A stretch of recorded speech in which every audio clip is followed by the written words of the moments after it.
Good afternoon, everyone. I want to begin by taking a moment to recognize the more than 160,000 Allied troops who on this day in 1944 landed on the beaches of Normandy.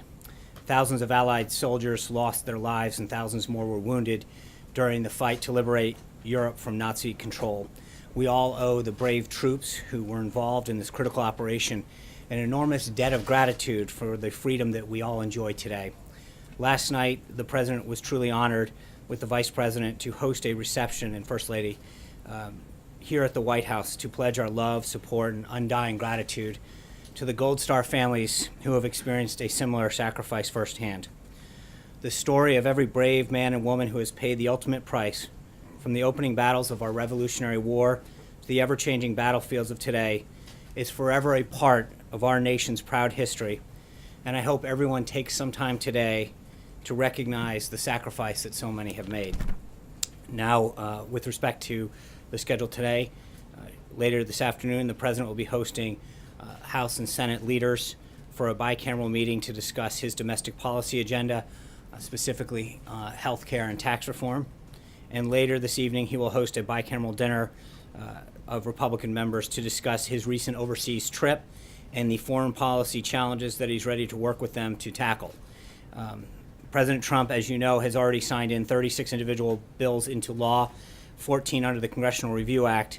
He passed the repeal and replace of Obamacare through the House, and the President has embarked on a historic first trip overseas, showing how quickly and decisively he's acting to rebuild America's standing in the world.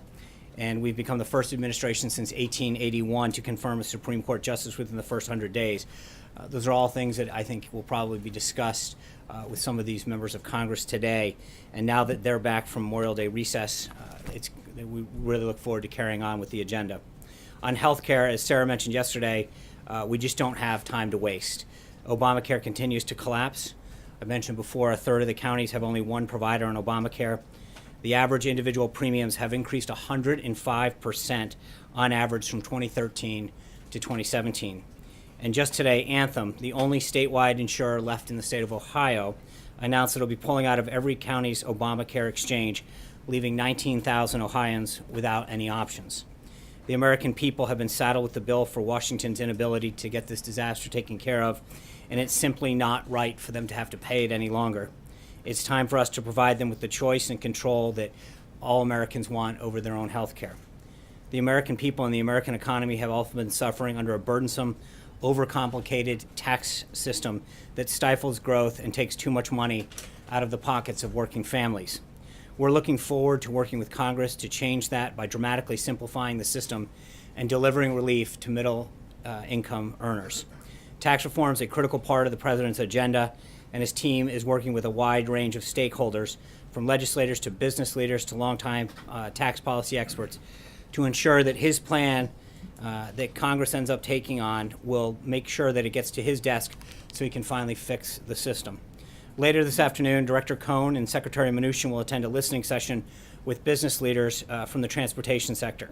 This is one of about a dozen listening sessions that we plan to hold in the next couple months with job creators in different parts of the economy to hear about the reforms that would best allow them to thrive, expand, and create well-paying jobs for American workers.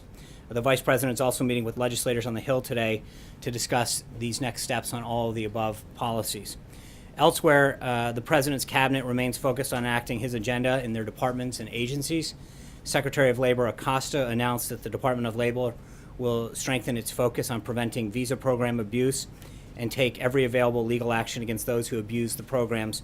This includes reporting cases of criminal fraud to the Office of Inspector General, establishing a working group to coordinate the enforcement activities to maximize efficiency, using all tools in conducting civil investigations to enforce protection for the American worker provided by the visa programs, and developing proposed changes to the current system to better identify violations and fraud and greater transparency.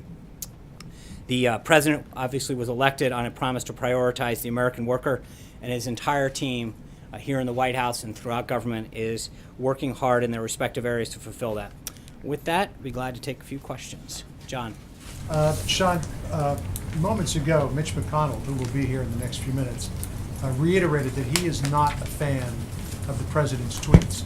We understand, and you've explained several times, that the president likes to have this conduit where he can talk directly to the American people. But does he sometimes cross the line where his tweets become the news, become the agenda, and it actually impedes his ability to get things done? Well, in the context of your question, I think you helped answer. The president is the most effective messenger on his agenda, and I think his use of social media, he now has a collective total of close to 110 million people across different platforms, gives him an opportunity to speak straight to the American people, which has proved to be a very, very effective tool. Using it and using it wisely can be two different things. Right, and I think the same people who are critiquing his use of it now critiqued it during the election, and it turned out pretty well for him then. Blake? Sean, let me ask you about healthcare. You mentioned the meetings that are taking place. Senator Lindsey Graham said the other day that he, quote, he was asked whether or not there will be Senate will be able to get a deal together. He said, I don't think there will be. Senator Burr said it's unlikely that we will get a health care deal. So are they just misinformed? What's the difference between what Republican leadership in the White House is putting out and what some Republican senators are saying? They don't think a deal is possible at some point this year. Well, this is an opportunity. I think today the president's going to talk about that when he meets with the leadership, but they're going to work their will, and I think they're all going to come together. These, by and large, every elected Republican in the House and the Senate campaigned on this for the last 7 years, and I think that they will come together to make sure that they achieve the goals of lowering costs and providing greater access. But I know there's a commitment by the leadership and the committee chairs, and we remain very hopeful that it's going to get done. Infrastructure, Chuck Schumer just a little while ago called the infrastructure plan an investment bank infrastructure plan, a Goldman Sachs plan. He said it is a sure loser here in Congress, his words. Are you guys willing to commit more than the $200 billion, the federal government, to potentially meet Democrats whenever a bill comes forward to try to get that across the finish line? Well, look, I think the American worker and our infrastructure are the president's priority in this, putting people back to work, establishing, fixing those roads and bridges that allow our economy to thrive and grow. He's talked, the president that is, has talked about the impact of, broken bridges and bad roads have an impact on the economy and the ability to people to deliver goods to market. So he's going to create that public-private partnership that ensures that we maximize dollars, that we put people back to work and get things done. And you saw that yesterday in the air traffic control proposal they put forward, where you had union support, you had bipartisan support, because the president's approach at this is that of a businessman, of understanding how you can utilize that public-private partnership to maximize dollars, put people back to work, and not just transfer federal dollars to state dollars, which doesn't really have the same economic impact, is really engaging the private sector in this. And let me ask you one question about tax reform. Jamie Dimon said today, quoting from him, the urgency for tax reform cannot be overstated. Here we are in the early phases of June. Again, nothing concrete at this point. Where is the urgency at this point from the administration? Well, again, that's a subject that's going to be discussed today with the leadership. Something the president's talked about. As I just mentioned, Secretary Mnuchin and Director Cohen have been out talking to industry groups. We haven't had comprehensive tax reform since 1986. So it is something that is a big undertaking. When you're talking about the magnitude of this, both on the corporate side and on the individual side, and the impact that it's going to have on our economy and job creation, we need to get this right. We need to involve stakeholders from a variety of backgrounds to make sure that we get it right, and that's what the president and his team are doing. I want to talk to, someone asked the other day where our Skype folks are. I just want to make sure. David from Fox 29 in Philadelphia. Sean, thank you so much for taking the time here. We really appreciate it here in Philadelphia and the greater Delaware Valley. We do have a question about the president's budget proposal, specifically the proposal to eliminate the deductions for local and state taxes, property taxes. In New Jersey, folks reportedly pay the highest amount of property taxes in the nation. There was a Quinnipiac poll that said 57% of folks surveyed do not support the proposal to get rid of those deductions. So the question is, what do you say to the folks who are worried they may take a major hit here?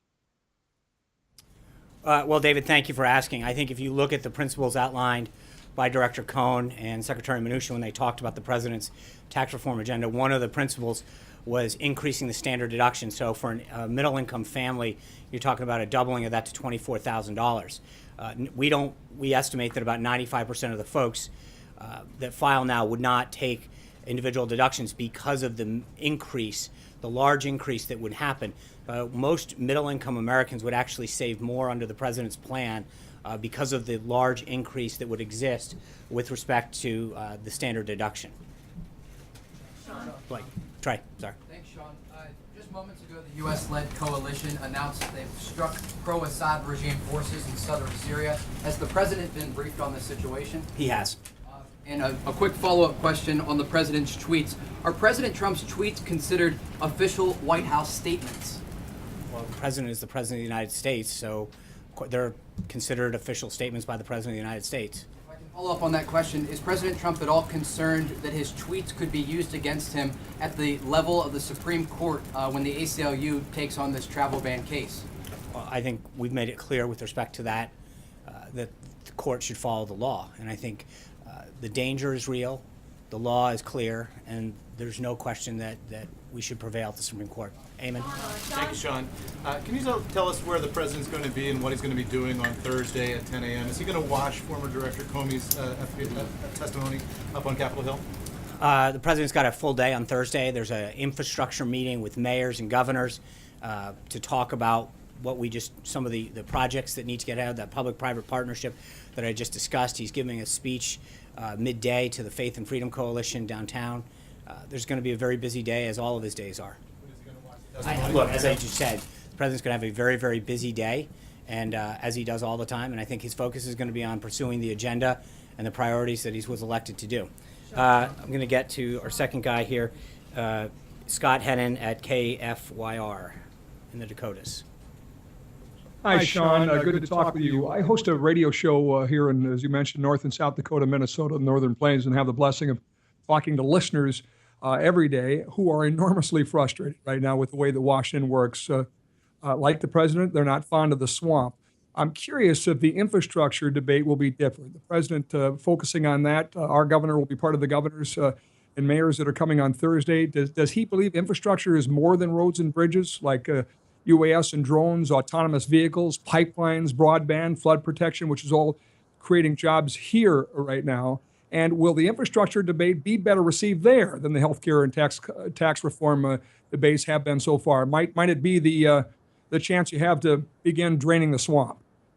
Well, thanks for the question. As you know, your governor will be here on Thursday with a variety of other governors and mayors to talk about infrastructure. That'll be an opportunity for your governor to talk about the challenges that you guys face in the Dakotas. I know in North Dakota alone, there's several critical projects in both roads and bridges that need to get addressed, how the governor prioritizes them. But one of the issues that has been discussed with respect to the president's infrastructure plan is creating different pools of projects that allow for innovation, allow for prioritization. And so that will be something that, again, is in partnership with localities, with states, to figure out what their priorities are, what they can do to help raise the necessary funds, and really do this in a business-like, innovative way. So we've got a ways to go. Mara? Sean, thank you. In Saudi Arabia, the president signed a lot of letters of intent with the Saudis to buy American weapons. Have there been any actual contracts signed yet with Saudi Arabia, and if not, when will they be? That's a great question. I think the Department of Defense was the lead on that. So there were two sides. We had about $110 billion of defense procurement items that were military sales with Saudi Arabia initially, that was totaled up to $350 billion over the next couple of years. The immediate $110 million, I believe, were signed right then. Actual contracts? I believe so. That's something that you should follow up with the Department of Defense. The totality of that could lead to about $350 billion over the next few years. And then there's another almost over $350 million on the commercial side that the Department of Commerce can probably provide you a better list with that's separate. You're saying there are actual contracts right now? I for don't. 110. There were agreements with the Department of Defense. The Department of Defense took the lead on that. I don't know what was actually signed. I know that there were two pieces of this, as I mentioned, the defense side and the commercial side. You saw, at least through the pool, there was press in the room when the commercial side was done. I believe most of the defense stuff, the initial $110 billion of the 310, I believe, was up front and done. Sean?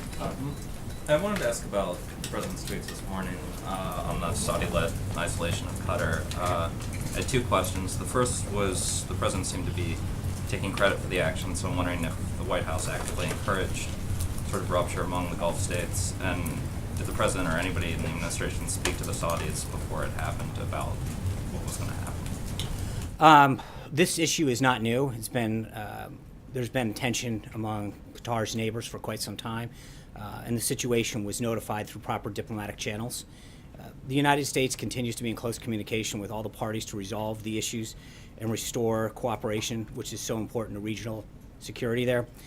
I think that there is note that his message of toughness on terror finance and extremism is being heeded by countries in the region, but the U.S. still wants to see this issue de-escalated and resolved immediately, keeping with the principles that the president laid out in terms of defeating terror financing and extremism.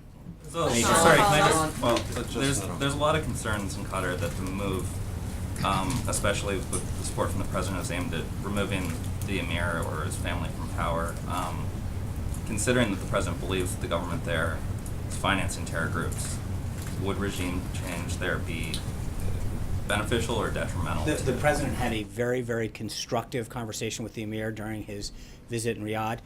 At that time, he was very heartened by the emir's commitment to formally joining the Terrorist Financing Targeting Center and showing their commitment to this issue. Sean, the China, sorry, you next. Yeah, well, you go. Major first. So, you mentioned tax reform at the top. Mark Short had a little bit of trouble yesterday trying to resolve what the administration's position on revenue neutrality is. And the reason I raised this is Mick Mulvaney last week was quoted as saying, several folks in the White House have said they are interested in pushing a larger tax bill that would add to the deficit. That's Mick Mulvaney talking about the deliberations here about what this ultimate package would look like. Mark wasn't really sure yesterday about how to guide us through whether revenue neutrality is a key priority for the administration in the tax reform debate or not. Can you assist us? I think that part of that is because there's a discussion ongoing with Congress. Director Mulvaney, Secretary Mnuchin, and others, Gary Cohn, are working with Congress to talk about the plan going forward. So that's a conversation that, as I mentioned at the top, the president's going to have a conversation in the next several minutes with House and Senate leadership, and that will sure be a topic that they will discuss. So an increase in the deficit is something that the administration would find acceptable Well, with tax reform. Well, I would put it more like this, that there is a conversation that is going to go on with Congress about how to proceed, and it's not, at this time, I'm not going to get in front of that discussion. Sarah said yesterday in response to a question about who it was that changed the president's NATO speech, taking out the Article 5 language, she would check on that and get back to us. I know you didn't make that commitment, but she did. Can you give us an answer to that question? I don't have that. I don't know. So I will ask Sarah to follow up with you. Can you confirm that that in fact is what happened? That there was one speech and a different one was prepared late in the process, and that speech did in fact take some of those who believed they were aware of the first speech by surprise? I think, as we've commented before, the president's speech at the top talked about Article 5. We were at a NATO Article 5 commemoration. The idea that we would recommit ourselves to something that we were clearly there to celebrate seems a bit silly, but I don't know about the contents of the speech, but I think, frankly, it's a bit of a silly discussion because, as we addressed at the time, the president's presence at an Article 5 commemoration and his discussion about NATO invoking Article 5 for the first time ever after 9/11 pretty much speaks for itself in terms of our commitment to both NATO and all 13 articles that make up being part of that treaty. Would it be a silly exercise to find out exactly what happened? Well, again, there's a lot of things that happened. Significant reporting that there was one version and then another version was delivered. And I that was the understand, but last I would change. argue that there's a lot of things that go on behind the scenes in terms of every speech, every meeting that the president has in terms of preparation, and until the president gets a version that he feels is appropriate on any number of subjects, it's not appropriate for us to go out there and share it. But I will follow up with Sarah on that thing, but I think to the broader point is that the president remains entirely committed to NATO and to all of the articles, not just Article 5. Last question. How would you describe the president's level of confidence in the Attorney General, Jeff Sessions? I have not had a discussion with him about that. Last time you said that, there was a development. I- Last I'm time you just- wouldn't. I'm asking, I'm answering a question, which is I have not had that discussion with him. So you can't say he has confidence in his attorney general? I said I have not had a discussion with him on the question. If I haven't had a discussion with him about a subject, I tend not to speak about it. Sean, the Chinese government has rejected a call from the State Department to release 3 activists that were detained investigating a Chinese shoe company and Right. produced shoes for Ivanka Trump and others. Does the White House have any specific comment on these detentions? Does the president, does Ivanka Trump want to see these people released? I think the State Department has made it very clear the U.S. position on that. We'll continue to exert the proper diplomatic pressure on that. Want to hear from the president It's or a Ivanka State Trump? Department issue, and I would suggest that you follow up with them. Olivia, I'm sorry, hold on. Can I You just wait. say the London mayor is saying that the president should no longer come on a state visit there? Are there any plans at this point? I know he's been invited. Is he still intending to visit at some point? He appreciates Her Majesty's gracious invitation. Thank you, Sean. Two on Afghanistan troops. Before the foreign trip, the president's first foreign trip, senior officials were telling us that you guys would unveil the results of the Afghan review and the president's decision-making after the foreign trip. Do you have a timeline for us? When can we expect this announcement? I think the president will continue to discuss that with Secretary Mattis, General McMaster, and others, and when he feels as though he's comfortable with a plan that he wants to push forward, we'll let you know. What does victory look like in Afghanistan? I think a stable government, us free from threats, and that's, again, I think we've commented on that before. We want to make sure that we root out all forms of terrorism and provide stability in the region. Dave. Sean, yesterday there was the first case of a leaker in the U.S. administration being arrested. The Justice Department announced the charges, and it seems pretty clear from reading her social media posts that she is an opponent of the president and his policies. First of all, was the president made aware? Did he have a reaction to this arrest? I don't know, and as you guys know, with respect to all kind of ongoing investigations, we would never comment on an ongoing investigation. That being said, I think that you've heard the president very clearly talk about the concern that he has about unauthorized disclosures of classified and sensitive information and the threat that they can pose to national security. So while I don't want to comment on any specific case or allegation, I think it is important to note that any disclosure of classified or sensitive information can clearly threaten our national security. John. Thanks a lot, Sean. You have said on many occasions from the podium that the president's tweet speaks for itself. Yesterday, in a series of tweets, the president faulted the Department of Justice for its defense of the president's executive order on immigration. Given that he has faulted the DOJ, does he also fault the person who leads the DOJ, the Attorney General Jeff Sessions? I think I've answered that question. But as it relates to Thank you. despite what you have said today and what You Sarah said John said Gizzi's yesterday. Oh, you said John. Sorry. Go ahead. Sorry, John. Despite what you just said about the dispute in the Persian Gulf, it's clear the president is taking sides in this. Why? In what way? He said today on Twitter, all reference was pointed to Qatar. Perhaps this will be the beginning of the end to the horror of terrorism. Well, I think, as I commented on this, he's noting the message of toughness on terror financing. No, that's not what I said. I think he had a very productive discussion with the emir during his visit in Riyadh. He was very pleased that they joined with the other Gulf nations in their support of the Terror Financing Center to root that out, and he's pleased with the movements he's taken. But obviously, he is very concerned about terror financing and stomping out ISIS and all forms of terrorism. John Gizzi. Yeah, thank you, Sean. Two questions. First, is the president comfortable with Robert Mueller as the special prosecutor, and does he believe that a president has the right to replace the special prosecutor if he or she exceeds his mandate in that position? I literally have not had that kind of conversation. I have not discussed that with the president. Right. My other question is this. On Sunday, the president put out a very forceful commemoration of the Battle of Midway 70 years ago. He did not know anything about the 25th anniversary of Tiananmen Square in China, the uprising, the building of the Goddess of Liberty. Is there going to be any statement about the brave uprising in China of a quarter century ago? I'll look into that, John, for you. With that, guys, I know the House and Senate leadership are here, so thank you guys very much. Sean, come on.